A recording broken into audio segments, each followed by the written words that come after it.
am woke now, and I can prove it. Here you go. I love illegal immigrants. Yeah, sue me now. Sometimes I go down to Dover for the day, right? And I look out, right? I look for a boat, and I see a dinghy with about 60 of them, and I go over here, like, right? And I pull them into shore, and I go, women and children first. They go, there are no women and children. Just you lads, is it? Just come on, lads. Come on, lads. Ricky Gervais, a bold critique of woke culture. Ricky Gervais is renowned for his razor-sharp wit and unfiltered takes on society. His comedy often dives into controversial topics, tackling issues that many shy away from. Explore his most provocative thoughts on woke culture, cancel culture, and the absurdities of modern identity politics. Get ready for a deep dive into Gervais's hilarious yet thought-provoking insights. The humor of illegal immigration.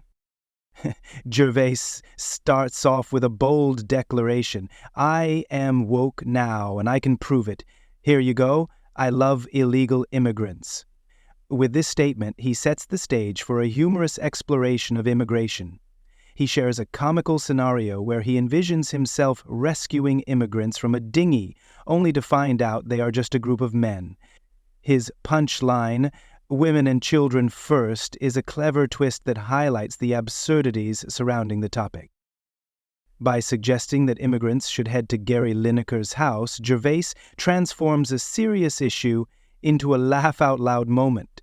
His ability to blend humor with social commentary is what makes his work resonate with audiences. Oh, women.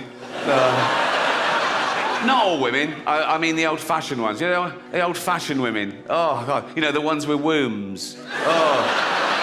Woke comedy and safe spaces. Next, Gervais tackles the concept of woke comedy and the restrictions that come with it.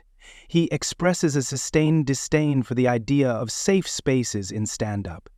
When discussing comedians being labeled as not funny, he emphasizes the importance of personal feelings in comedy. You can't say that joke was offensive, he argues. You've got to say you found it offensive. This distinction is crucial, as it underscores the subjectivity of humor. Gervais firmly believes that true comedy should have the potential to offend. If it doesn't, is it really comedy? His thoughts on this subject challenge the current climate of censorship in the comedy world. Controversy surrounding Caitlyn Jenner. One of Gervais's most talked about moments is his joke about Caitlyn Jenner. He faced backlash, with some labeling it as transphobic. However, Gervais clarifies that his joke was about a trans person without targeting their identity. The joke had nothing to do with that aspect of her existence, he explains. This highlights a common misunderstanding in comedy. The subject of a joke is not always its target.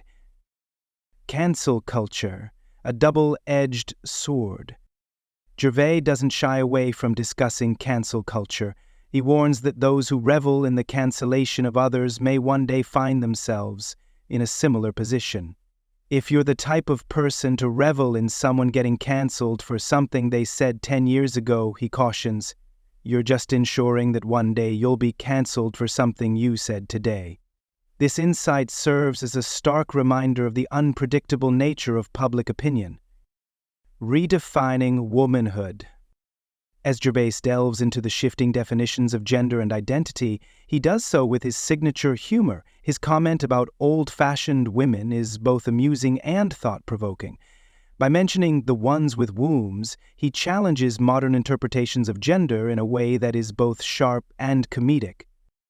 The absurdity of political correctness. In another segment, Gervais addresses the topic of political correctness.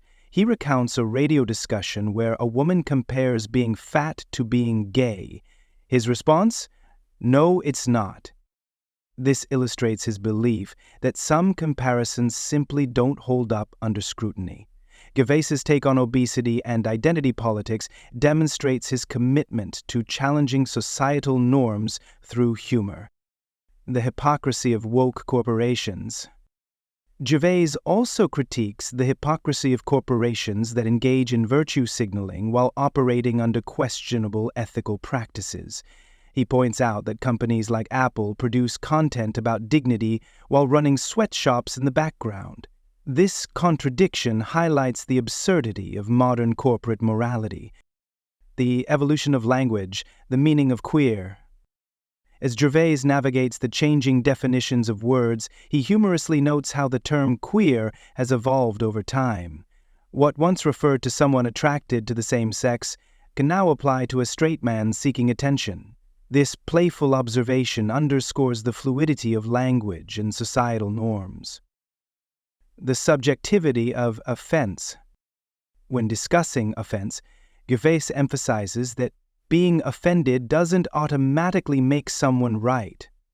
Offense is about feelings, and feelings are personal, he states. This perspective encourages audiences to consider the subjective nature of humor and the importance of pushing boundaries in comedy. Controversy and comedy, a symbiotic relationship. Gervais's Netflix special Supernature sparks significant backlash. However, he remains unfazed. "You can't say that, you can't say that," he quips, highlighting the irony of cancel culture. He believes that controversy often enhances the popularity of comedic material, presenting a paradox where outrage can lead to greater visibility. Cultural appropriation, a misunderstood concept. In discussing cultural appropriation, Gervais expresses skepticism about its negative connotations. He recalls a time when sharing cultural ideas was seen as a positive exchange. His perspective challenges the contemporary narratives surrounding cultural appropriation and emphasizes the value of cultural exchange. The dangers of virtue signaling. Gervais critiques those who engage in virtue signaling, suggesting that they often do so to elevate their own status rather than genuinely support minorities. They basically say minorities haven't got a sense of humor, he points out. This commentary highlights the condescension that can accompany feigned support. The limits of free speech in comedy. The conversation about free speech is crucial in Gervais's comedy. He argues that joking about serious issues doesn't condone them. A joke about a bad thing isn't as bad as the bad thing, he asserts. This distinction is vital in understanding the role of comedy in confronting difficult subjects. Irony and political correctness. Gervais uses irony to tackle the stereotype that women aren't funny. By presenting this outdated trope, he exposes its ridiculousness. His awareness of the irony in his delivery invites the audience to laugh at the absurdity of the stereotype, while recognizing the truth behind it. Crossing boundaries, the essence of comedy. In conclusion, Gervais's perspective on comedy is clear. Crossing boundaries is essential. He stands firm in his belief that comedy should challenge limits and spark important discussions.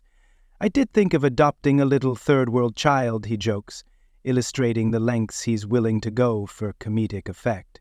This bold statement encapsulates his approach to humor, unapologetic, daring, and always thought-provoking.